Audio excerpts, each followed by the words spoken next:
Zina entered the apartment with a heavy heart, greeted by the nauseating smell of alcohol and feces. Her husband, Vasily, was sprawled on the table, unconscious. Faced with the angry, drunken voice of her father-in-law, Fyodor Stepanovich, Zina braced herself for confrontation. Desperate to escape the toxic atmosphere, she mustered the courage to refuse their request for more alcohol. Fyodor Stepanovich, fueled by anger and intoxication, lurched towards Zina, his empty eyes reflecting his vacant state of mind. Ignoring Vasily's feeble objections, he menacingly raised his fist towards her. Zinaida swiftly dodged the blow, narrowly avoiding being hit. Determined to protect herself, she forcefully pushed the drunkard away. He stumbled and fell to the ground, desperately flailing his arms and legs like an upturned beetle. Zina didn't want to witness the inevitable outcome of this chaotic scene, so she hurriedly fled through the doorway. As she looked around, she noticed the bustling crowd rushing to the store to gather ingredients for dinner. Feeling isolated, Zinaida found solace on a worn-out bench in the courtyard, clutching onto her old and tattered bag. Gazing wistfully at her once-beloved home across the way, the image now tarnished by her perpetual drunkard of a father-in-law and neglectful husband, her existence had transformed into a living nightmare. They suffocated her, leaving no room to breathe.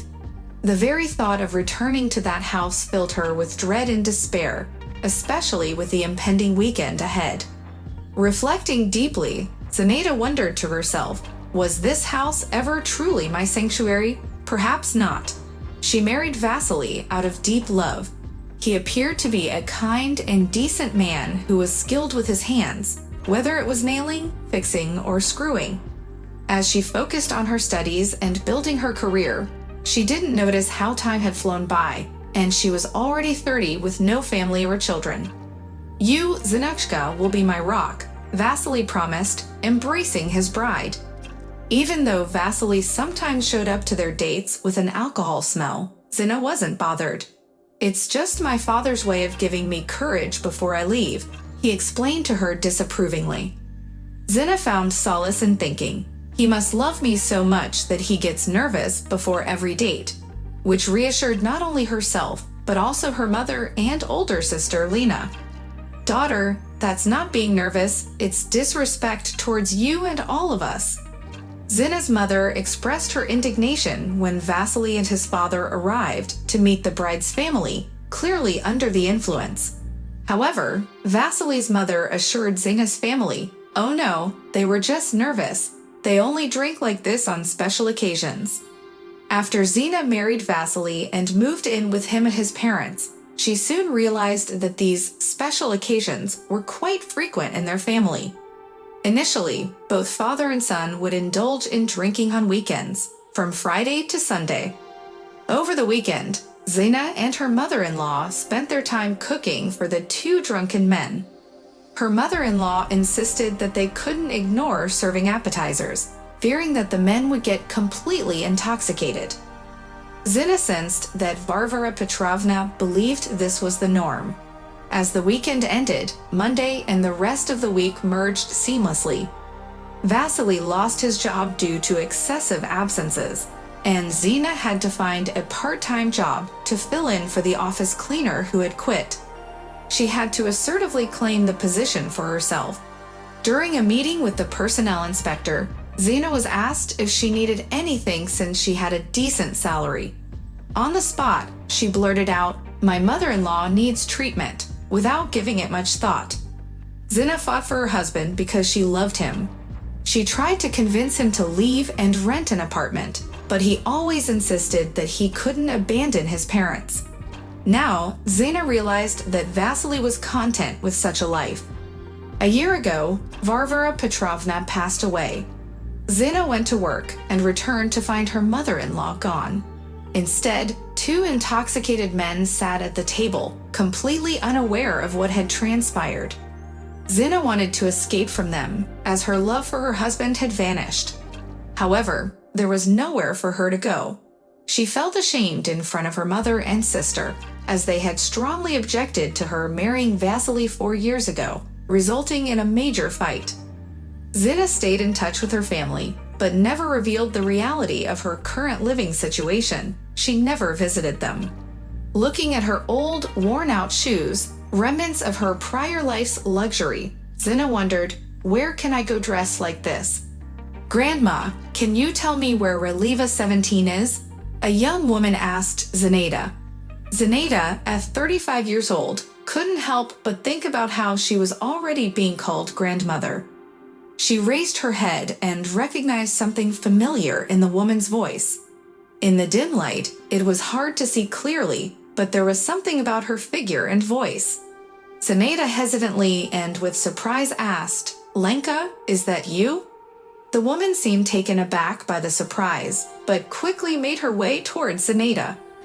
Zinka, why are you sitting here? What's wrong? My mother and I have been worried sick about you for days. She calls me every day, begging me to find you. She says she's been having bad dreams.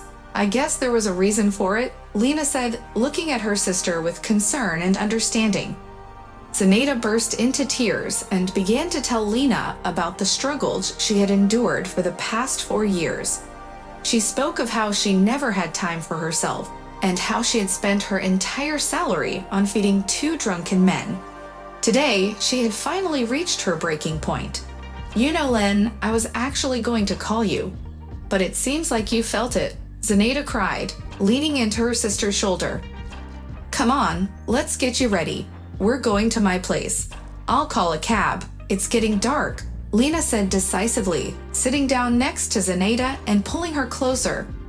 Zenaida hesitated and mentioned that it might be inconvenient for Lena, as she had her own family.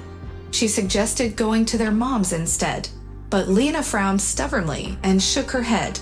No, we're going to my place first. You can't go to mom's like this.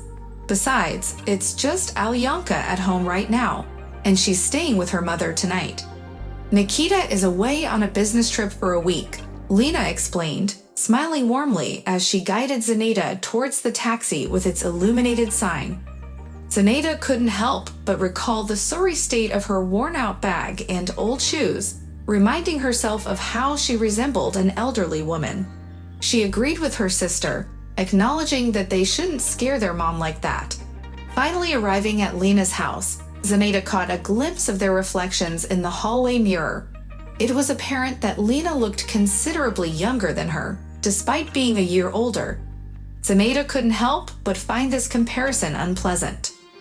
The next morning, Lena woke her sister bright and early, exclaiming that they had a lot to accomplish that day. Pulling back the curtains, she cheerfully urged Zenaida to wake up from her slumber. Stretching, Zenaida expressed her satisfaction, remarking that she had slept well for the first time in 4 years. She found staying at Lena's place to be incredibly pleasant. The 2 sisters then sat down at the table, enjoying their breakfast in a peaceful atmosphere. Recalling their childhood, they shared laughter, and a sense of ease and contentment settled in their hearts. Afterwards, Lena rummaged through her closet and selected an elegant, form-fitting dress, a fashionable black men's-style jacket with a shortened cut, new shoes with a small heel, and a leather handbag for Zenaida. Handing the clothes over, Lena encouraged her sister to try them on, assuring her that they would fit just fine. Surprised, Zenaida asked if all of this was for her. Lena affirmed that it was, urging her to hurry as they still needed to make a stop at the beauty parlor. Within 10 minutes, Zenaida stood before the mirror, admiring herself in her new attire. The joy of having something new, especially after not buying anything for years, filled her heart. Although her complexion and hairstyle still left much to be desired, her eyes shimmered with excitement, and a smile adorned her lips. Lena entered the room and exclaimed, "Oh, Zinka, wow, you look stunning." Lena had urged her sister to rush from the early morning, and it was clear why. They had spent half a day at the salon, but it was worth every minute. Zina couldn't believe her reflection in the mirror. It was like she had shed all the hardships and pain from those awful years spent with alcoholics who had drained her of her strength. "That's it. Now we can go see Mom," Elena declared with satisfaction, thoroughly examining her sister from all angles. On their way, Zina quickly stopped to buy her mother's favorite chrysanthemums. When they arrived, their mother couldn't hold back her tears and held her daughter tightly. "Zina, how could you endure all of that? My heart aches for you, and I knew you would never admit you were sick." "Mum, it was terrible. But I've left them now, and it's for the best. Can I stay with you for a while?" "Oh, my child, how can you even ask that? This is your home." Surprisingly, Zina felt a wave of happiness wash over her. It was like a weight had been lifted off her shoulders. Finally, she could live her own life without serving her drunken husband and father-in-law. When Zina returned to work, she immediately declined the role of a cleaner. "Has your father-in-law put on weight?" the personnel department asked. "Yes, completely and permanently cured," Zina grinned. Zina was in a rush to get home, hurrying to the store to buy dinner ingredients. As she ran through the streets, she couldn't help but think about how many people like her were doing the same thing every day without realizing the happiness in their lives. She grabbed the usual items: cottage cheese, sour cream, kefir, while contemplating the familiar questions her mother would ask when she got home. Days turned into weeks, and Zina had settled into a routine, thinking it would last forever. Today, she received her salary, and she wanted to celebrate by having a small dinner with her family: her mother, sister, brother-in-law, and niece. With a smile on her face, Zina exited the office building, enjoying the sunny day. However, her excitement turned to confusion when she noticed Vasily waiting for her by the door. He appeared disheveled and intoxicated, staring at the faces of everyone passing by. Zina's heart grew cold as she prepared herself for a confrontation, but to her surprise, Vasily didn't even recognize her.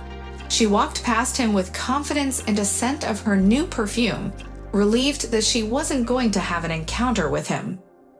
Zina let out a sigh of relief and thought to herself, "Good riddance. He's clearly waiting for an old woman in worn-out shoes." Looking at her watch, she realized she still had time to go and file for divorce. At her age, she believed that life was just beginning. An hour later, Zina was at the supermarket, feeling happy and content. She decided to splurge on the most expensive wine to celebrate this significant step in her life. Unexpectedly, a man approached her, unable to resist complimenting her beauty and expressing envy towards her husband. Zina smiled mysteriously, feeling like a queen, as she walked away with her head held high. She knew she had a bright future ahead of her.